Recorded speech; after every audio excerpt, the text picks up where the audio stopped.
It's a good thing to be in the house of God. I feel like I've already had church 3 times in the last 2 days.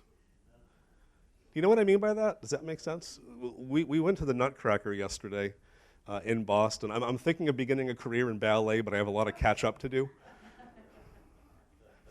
And on the way home, Tim, worship leader Tim, he was talking. He talked for like 45 minutes about the Lord.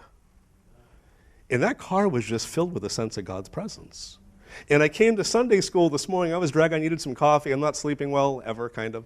And Ginger came in and did a Bible study on the book of Revelation, and people were chiming in. And I even said, I might just go home. I already feel fed and filled. But here I am. There's something about being together. Patty said it on Thursday. There's something, you can read the Word on your own. You can experience the Lord on your own, and I really hope you do, by the way.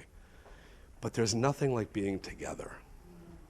And in a world of increasing virtual and digitization and artificial everything, there's nothing like actually being with you. Last Sunday morning, we noted that every earthly relationship has its share of frustrations, and a lot of you said amen rather quickly on that point. No matter how much you love your spouse, your kids, your family, your church family, your pastor, the board of elders, your friends, your neighbors, and beyond, at some point they will drive you mad. I have in my notes that at varying points you will have to navigate the frustration and the irritation and the annoyance and the disappointment, the offense that comes from being in connection with any other human being. How many of you will amen that people can be tough? Years ago, this is off my notes, but the associate pastor at First Assembly, a mentor of mine, said, all I want for Pastor's Appreciation Day is to plant a church on a deserted island. And I didn't get it. But just people?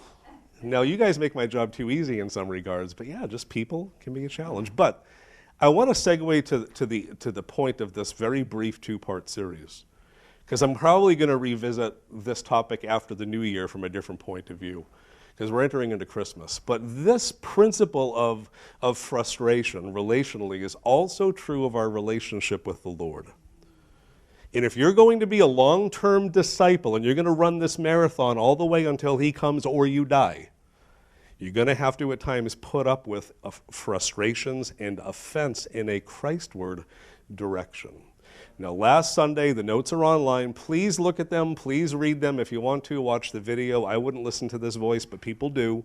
The notes are there. We covered 2 points out of 5 regarding areas of potential frustration. We talked about the difficulty of times at Jesus' call and teaching. He says things that just rub us the wrong way. Being a Christian is wonderful until it costs something. Everybody loves to talk about forgiveness until they have to forgive, and then all of a sudden it becomes an issue. And everyone loves to talk about the church serving the needs of the poor until they're called upon to serve the needs of the poor. And it's that personalization of trying to say, how do I apply this thing? And Lord, do I really have to which he says, yes, you do. That can be a source of frustration. We talked secondly about that there are times where he is just not intending to meet all of your expectations. He doesn't jump for you. You don't get to say how high he moves. It's quite the opposite, in fact. This is not, you can write this in your notes, I'm going to say it until I die. This is not a relationship among equals. Is he your friend? Yes. There's intimacy there. But he's also a king, and he demands compliance. It's a lot there. Now, how many are ready for new material? I will be covering all 3 points this morning, so here we go. Buckle up. Are you ready? Good. No one said yes at that point. I want to talk about the area of frustration that concern with what I'm going to call misaligned or mismatched priorities. Many become frustrated with Jesus when their sense of priority differs from his sense of priority. I have in my notes, how many start to serve him well, impassioned and even excited about being his follower, but somewhere along the way they stumble when that which is urgent to them is not urgent to him. Ever been offended at the Lord because his priorities were not yours? If not, what did I say last week? Stick around. Just wait. Now, I want to show you an account of this from the Bible. You're in Luke 10, right? All of you? Excellent. In my mind, all of you have open Bibles in your laps or an open phone, and you're just ready to take notes. And have a Bible. If you don't have one, we'll give you one. If you don't want one, go buy one. Luke chapter 10, we're going to pick it up at verse 38. And I'm going to show you a timeless yet timely account. We covered the story back in May, but it's so applicable that I can't resist covering it again. Luke 10:38, reading from the NIV. Are you ready? Good, here we go. As Jesus and his disciples were on their way, he came to a village where a woman named Martha, dear sweet Martha, opened her home to him. Now, she had a sister called Mary who sat at the Lord's feet listening to what he said. And in the underlying Greek is this idea of being attentive to, hearkening unto the words of Jesus. She's not just situationally before him by GPS. She's spiritually captivated and enamored by what he is saying. But Martha, help the pastor out. Verse 40, but Martha, unlike Mary, was what? Distracted by all the preparations that had to be made. ESV says distracted with much serving. Now, I love that because we value service. It is a high priority. To be a servant is a good thing. But here, something which is good becomes a distraction. Keep that in mind. Now, she came to Jesus and said, Lord, and it says that she asked. All eyes this way. There's really no asking here. This is telling the Lord, Lord, don't you care that my sister has left me to do the work by myself? Tell her to help me. It shifts from a question to a command. She's telling Jesus to do something. And I love Jesus' reply, because I love that he's willing to meet us where we are, but he's still not compromising who and what he is. Martha, Martha. Now, why do you think it says it twice? It conveys intimacy. There's a tenderness to it. It's kind of like when Jesus says, truly, truly, verily, verily, for the more old school people. Not old school. Martha, Martha, the Lord answered, you are worried and you are upset. Other translations might say you were anxious about so many things, but few things are what? Few things are truly priority in the moment. And in fact, or indeed, only one. Mary, the one that you wanted to stomp on and have me stomp on, has chosen the better, and it will not be taken from her. Now, I want to stop there. Because what we see in this selection is a disciple. Martha was a follower. She opened up her home. She, in her own way, had a heart for the Lord, and she said, come on in and I'll prepare a meal. I'll make sure all of your needs are covered. She's frustrated with Jesus because her preoccupation is not with Jesus or his teaching, but with all of the preparations that had to be done in order to host someone. She was focused on the much serving, and she rolled up her sleeves. And I will say, again, that is a commendable and laudable thing. This world needs people willing to work and work hard. We are seeing in our society what happens when no one wants to work or pitch in. I'll hit that point myself. But Jesus' priority in the moment was quite different. Her focus was on setting an earthly table with earthly food. What was his focus? Preparing a banquet whereby the people could receive spiritual food. Mary had the wherewithal to recognize the priority in the moment, to put herself before Jesus and attune her heart to what he was saying. That was the priority for Mary in the moment, but not so with Martha. And that led in the heart of Martha and in the words and in the activities and deeds of Martha toward the Lord and toward others, frustration. You see, when we're out of sync with the Lord, all eyes this way, I'm trying to help you this morning, I'm trying to help me. When we're out of sync with the Lord and his priorities are trumped by our own, it will breed offense in a Godward direction, and it's also going to spill over to the people around us.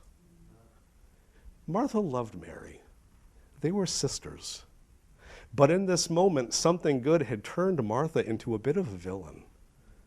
And Jesus, in the moment, lovingly corrected her that she would recognize what really mattered. The Lord is not going to augment or adjust his priorities to suit our own. Rather, he will call us to adjust and augment to his. You're worried about many things. You're upset about many things. You're anxious about many things. Martha, Martha, you're frustrated. And I'll tell you why. It's because your focus is awry. Ask yourself, do you find yourself upset about a great many things toward the Lord and others? Do you find that you're easily put off? Do you find that people just see you seemingly bump into everyone in the wrong way and there's just drama in your life? There are some people, every relationship is marked by drama. If in your life everyone has drama with you, you ready for a really hard truth? You are the common denominator. Martha was off in this moment, and hopefully, after this loving rebuke, she flew straight. We don't know what happens. It is entirely possible she sat by Mary at the feet of Jesus and listened, but it's also entirely possible in the moment she kind of just backed away and went back to the kitchen and focused on the meal. What do you do? What are the Lord's values right now? What's his priority for your life? Are you sure that it's in sync with where your heart's at? And if not, guess what? Who has to change? You. So that you might know peace in life and life to the full. Now, point number 2, I want you to turn to Matthew. Actually, you know what? Yeah, turn to Matthew 26. We're going to look at point number 2. Now, this one is similar, but I'm going to expand upon the themes that we've already said. And we're going to consider another selection where it features this woman, Mary. You see, Mary and Martha don't just appear once. They do appear multiple times, and it's fun to look at the multiple appearances. Now, you're in Matthew 26. Now, for my note takers, I want to give you some references because I'm going to tell you one story, which is a compilation from Matthew, Mark, and John. You see, these 3 authors, gospel writers, are inspired to share the same story. And each time each one does, they add more information. You see, sometimes in the Bible and in Bible study, you have to be a bit of a detective. And when you read one account from Matthew, look at what Mark says about it. And look at what Luke and John have to say. And when you put them together, you get the full story. Does that make sense? Matthew 26. Picking it up at verse 6, a word or two in. Now it says, when Jesus was at Bethany in the house of Simon the leper, and I'm willing to bet it was in the house of Simon, formerly known as a leper, because Jesus was really good at healing lepers. It says, a woman came up to him with an alabaster flask of very expensive ointment, and she poured it on his head as he reclined at the table. Now I want to pause there, and I want to give you some bits of information from the Gospel of John. Don't turn there, but this comes out of the book of John, chapter 12. This event happens at the very end of Jesus' ministry. He's about a week out from crucifixion. Okay, so you kind of see where we're at. If you will, I believe that would be the Friday before Holy Week begins. So 2 days, if you will, before Palm Sunday. Now, if you read it in the Gospel of John, he's attending a celebratory dinner following the raising of Lazarus. You see, Lazarus was dead. We'll talk about him soon. And by the power of the Lord, he came back.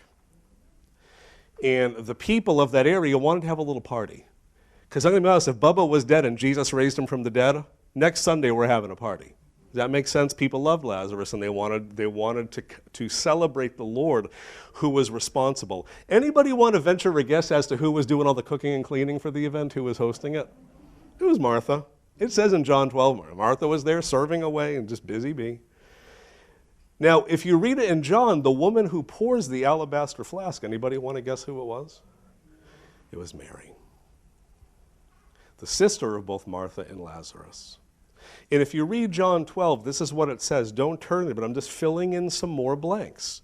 Mary took about a pound of expensive ointment made from pure nard. And what did she do with it? It says she anointed the feet of Jesus with it and wiped his feet with her hair. It harkens back to a similar account out of the book of Luke where a sinful woman does this. There are 2 different accounts. Jesus is anointed over multiple occasions. And it says in John that the house was filled with the fragrance of perfume. You want to know what Mary's doing in the moment as she's pouring out this flask of ointment, as she's wiping the tears and the ointment with her hair? She's worshiping.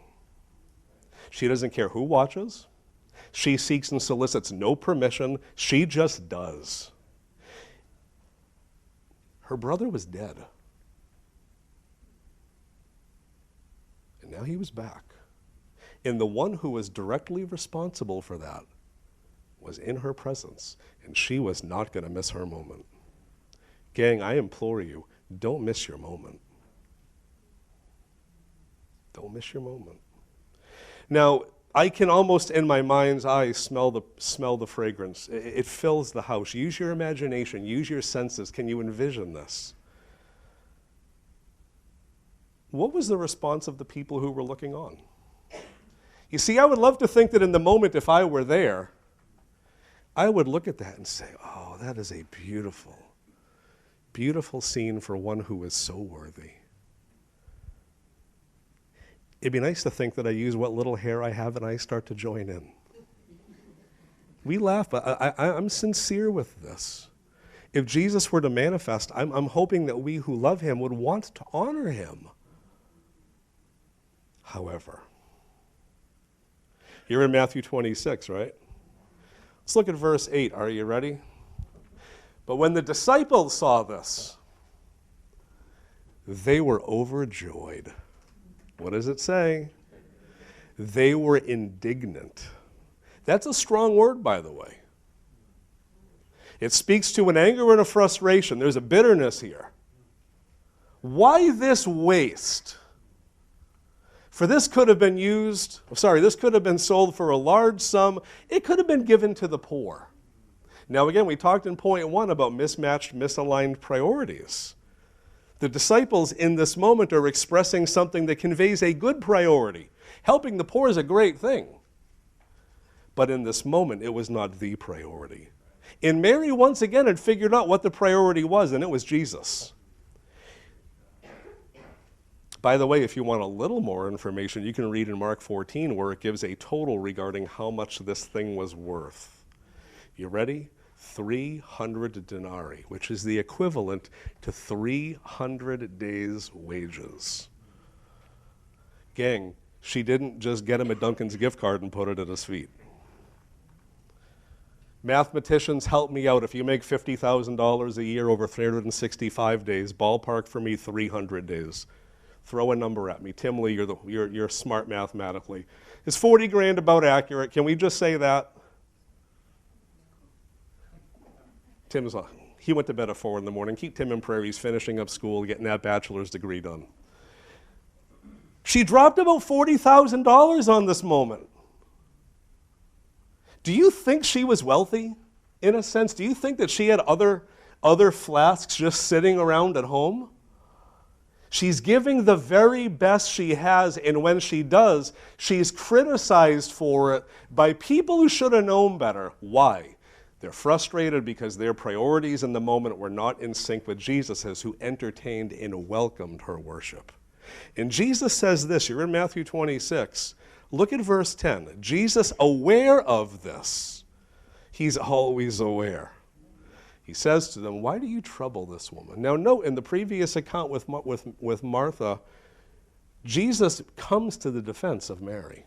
And here we are again. Jesus coming to the defense of one who loved him. She has done a what? A beautiful thing to me.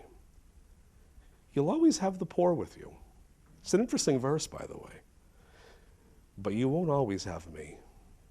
In pouring this ointment on my body, she has done it to do what? To prepare me for burial. You see, Jesus understands that there's a prophetic significance to this. There's only 1 week left. It was 6 days before the Passover. He was gone. You know, I can only wonder to a degree how many times after the death, resurrection, and ascension of Jesus, the apostles who witnessed this said to themselves, man, I really wished while I had the time that I joined her. They'd look back, longing for the one who was now seated at the right hand of the Father, longing for that one more moment to take some of that ointment, put it on his feet, maybe shed a tear, and convey some passion and some thanksgiving. I have in my notes, what a tragedy that those closest to Jesus viewed his worship as a waste. It's a strong statement. Now, I want to add a secondary layer to this. Are we ready? Go to the book of John, chapter 12, because I want you to see something. This is, again, detective work. We get to work when we read the Bible. We're going to look at this from another account. Same story, but there's a layer here that Matthew and Mark don't bring up. And I think it's important regarding why people get frustrated with Jesus. John 12. I'm going to read it in its context. I'll never apologize for having too much Bible. Verse 1 of John 12. I'll give you 5 more seconds to turn there. 6 days before the Passover, there's the time frame for those who are wondering where I was saying it from. Jesus came to Bethany where Lazarus was, whom Jesus had raised from the dead. So they gave a dinner for him there. Speaking of Jesus, Martha did what? She's busy at work, and that's a good thing, I suppose. And Lazarus was one of those reclining with him at the table. All eyes this way. Are you ready? There's a part of me, if I was Lazarus, Lord, why'd you bring me back? Place is nuts. Food for thought. Now Mary again therefore took about a pound of expensive ointment made from pure nard and anointed the feet of Jesus and wiped his feet with his hair. And here it is again, the house was filled with the fragrance of the perfume. Look at verse 4 though. But Judas Iscariot, one of the disciples, he who was about to betray him, by the way, said, why was this ointment not sold for 300 denarii, 300 days' wages, and given to the poor? He said this, again, John speaks to the intentionality by the Spirit, not because he cared about the poor, but because he was a what? A thief. And having charge of the money bag, he used to help himself to what was put in it. Now, this is important, and I want you to follow. When you read Matthew and Mark, it gives the indication that multiple disciples are unhappy by what they're witnessing. Does that make sense? When you read John, it specifically highlights Judas. Now, putting the pieces together, the only logical way this flows is if Judas was the first offended, and then it began to spread or become toxic amongst the group. I can envision Judas going over by Peter and James and saying, hey guys, can you believe what we're watching? And he's beginning to plant seeds into their hearts, which quickly took root. And suddenly an alliance is now beginning where the disciples en masse, as a group, begin to complain about the wastefulness. But what was the source? Who was patient zero of the spiritual sickness? Judas. Now, why do I say this? In your Christianity, you need to be careful the voices that you entertain. Because one of the fastest ways to become offended in the Lord at God and his ways is to listen to and overly hearken to believers who are angry and frustrated at God.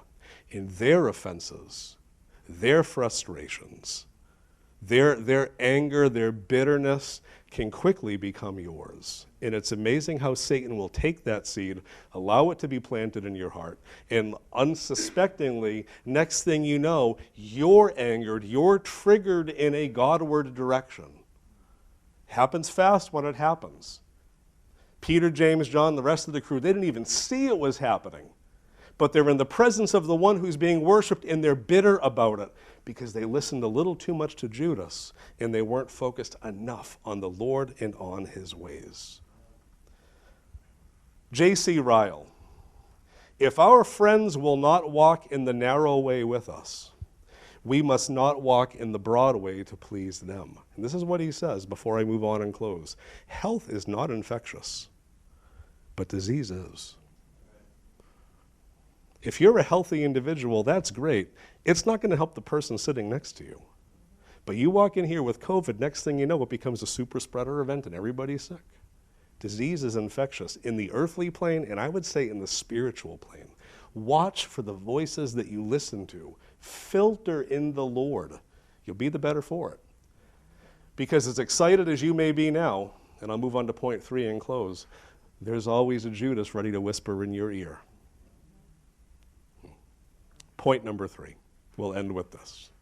And turn to John 11. You're already almost there. That will be the final selection for the morning. John 11. Thirdly, we may become frustrated with the Lord, and this is probably the most common one. If you're going to be off-put by the Lord, this will be it. You ready? We become frustrated with Jesus when his sense of timing differs from our own. If you're a believer that's young, can I give you some friendly advice? Friendly advice. I need coffee. From your point of view, the Lord is always going to run late. You want to know a 4-letter word in Christianity? Wait. How many of you love to wait? I say it all the time. I stand before the microwave for 30 seconds to make popcorn, and I begin to start to do this. And the Lord comes along, and he's like, wait. And by 30 seconds, he means sometimes like 10 years. You wait. His timelines are different. John 11. Walk with me through the story. Give me the best 5 minutes you have left. It says, a certain man was ill, who was Lazarus of Bethany, the village of Mary and her sister Martha. Now it was Mary who anointed the Lord with ointment and wiped his feet with her hair. Again, John records it after, but he's highlighting for the reader who this woman was. Whose brother Lazarus was what? Verse 2, final word, ill. So the sisters went to him saying, Lord, he whom you love is ill. Now what were they expecting the Lord to do in this moment? To drop everything and make a beeline right to Bethany. Now, verse 4 and 5, 6 and 7, from an earthly point of view, make very little sense. Are you ready? But when Jesus heard this, when the message was given to him, he says this illness does not lead to death. In other words, this story is not going to end with death. It's for the glory of God, so that the Son of God may be glorified through it. Verse 5 is bizarre. Now, Jesus loved Martha and her sister and Lazarus. So when he heard that Lazarus was ill, he stayed 2 days longer in the place where he was. That makes no sense. Cheryl calls me, sends a message my way, sends a carrier pigeon. Pastor, I'm in trouble. I love Cheryl so much, I'll see you on Tuesday. Think about that. That's exactly what this text says. Jesus gets the message. Whoa, one that I love is ill. I love them so much, let's wait a little bit. Then after he said this, 2 days later, he said to the disciples, let's now go to Judea. Now what happened upon the arrival of Jesus? Skip way down to verse 17. Read the whole chapter on your own, but verse 17 for now. Now when Jesus came, he found that Lazarus had already been dead in the tomb for 4 days. Why does that matter? The ancients believed that at the point of 4 days, the soul was absolutely not coming back. There was no undoing what had been done. If they were dead and the soul, if you will, temporarily remained, maybe something could be done, but once 4 days had passed, it was over. There was no undoing this. The guy's in the tomb. Bethany was near Jerusalem, about 2 miles off, and many of the Jews had come to Martha and Mary to console them concerning their brother, verse 20. So when Martha heard that Jesus was coming, she went and met him. Mary was seated in the house. She stayed home. Look at Martha's words. I love the back and forth. I'm going to have to move quickly, but I love what we see here. Martha said to Jesus, and I can see the tears in her eyes, Lord, if you'd been here, my brother wouldn't have died. Now, I want to stop there because we're going to go on and we're going to see some beautiful things. But she's hurting.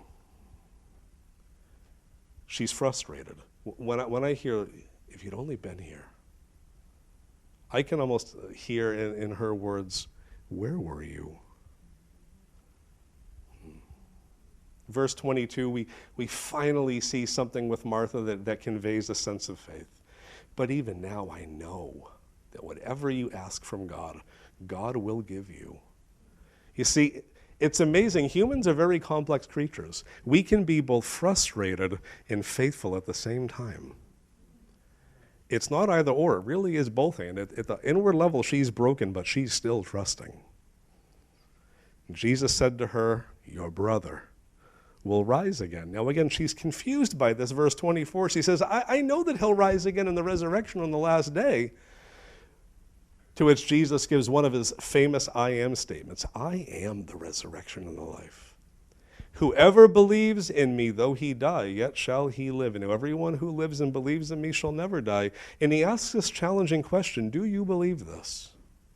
She said to him, yes, Lord. I believe that you're the Christ, the Son of God, who has come into the world. Again, frustration, but hopefulness that will not be suppressed in the moment. Go down to verse 28. I am almost done now. When she had said this, she went and called her sister Mary, saying in private, the teacher's here. Now he's calling for you.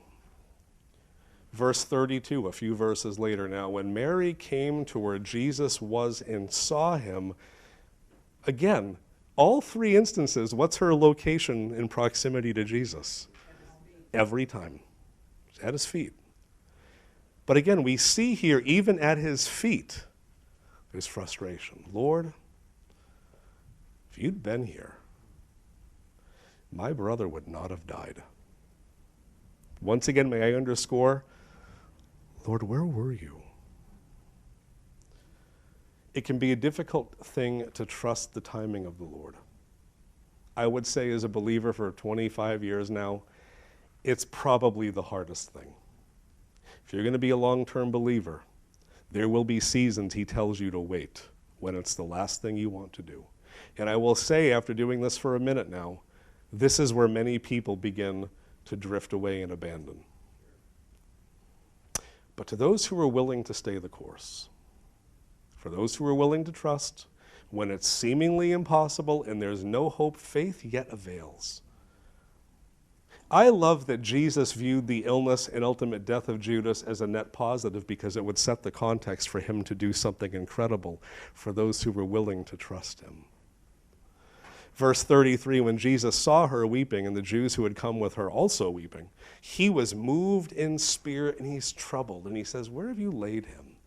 They said to him, Lord, come out and see. And what does it say in verse 35? Shortest verse in the English Bible, not the Greek, but in the English. He's moved by the emotion of the moment. I often wonder when we're weeping, sometimes maybe he is a little bit too. But he knows the rest of the story, which we get to the privilege to experience. The Jews said, see how he loved him. But some of them said, could not he who opened the eyes of the blind also have kept this man from dying? And then Jesus, deeply moved again, he came to the tomb. It was a cave. There's a stone laid against it. That's the context. Jesus gives the command, take away the stone. And Martha, the sister, said, Lord, by this time, there's going to be an odor. He's been dead for 4 days. You see, it's not like modern embalming. The Middle East is hot. And when you put a body in a cave and you open that cave, you smelled better things. And Jesus reminds her of the need for faith. Didn't I tell you that if you believed, you'd see the glory of God? So they took away the stone, and Jesus lifted up his eyes and said, Father, I thank you that you have heard me. I know that you always hear me. But I said this on account of the people standing around, that they may believe that you sent me. See, Jesus is always looking to create contexts where you come to know him more so that you can be moved unto faith. When he said these things, he cried out with a loud voice, and I'm not going to yell, Lazarus, come out. And the man who had died came out. His feet and hands were still bound with linen strips, and his face was wrapped in a cloth. And Jesus said to others, go and bind him and let him go. What if Mary and Martha fully gave in to their frustration, and they allowed bitterness and anger and hostility to override their better senses? And when Jesus came on the scene, they said along the lines of, Jesus, you were late. Where were you? You say you love us. You weren't here. It's better if you just leave. And as the gentleman he is, maybe he would have. You see, I wonder how often our attitudes get in the way of breakthrough. But if you're willing to wait on the Lord, there's strength there. There's transformation there. There's hope and there's renewal there. You see, maybe the mess that you're in, God has allowed temporarily so that you would see eternal glory and come to know him forever in a far deeper way. I have in my notes that there are going to be times you're offended. It will happen. It is an absolute guarantee. He is not changing for us. We must comply with him. You have a choice. As you navigate this journey and you come upon offense, deal with it appropriately and trust and watch what he can do. This is not an easy message, but this is made for the making of disciples, because that's what we are about. I want to see you survive and thrive in the long term so that 30 years from now, if we're all still here and the Lord hasn't come back, we can say, you know what? Man, you've run that race beautifully. Or we can say, whatever happened to, fill in the blank. No matter how much you love him and are committed, you're going to have to deal with this. So my advice is deal with it well. Seek him, allow others to come alongside of you, and recognize that even if it's challenging in the moment, and this is my final thing, it's worth it.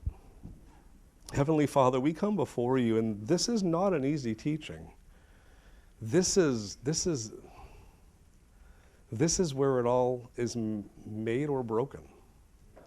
Lord, in my mind, I can see so many faces that began the race so well, but somewhere along the way they got offended at you and frustrated. And from a human point of view, even justifiably so. But we know that there is something that transcends this earthly level. We have to think of you in kingdom ways. And as these seeds have been planted across many hearts over the last 2 weeks here and for the people at home, I pray that they would take root. Lord, for those in the sound of my voice who are doing well, may they remember these teachings in the moments where they're not. And Lord, for those in the sound of my voice that maybe they're considering saying, I'm done with this.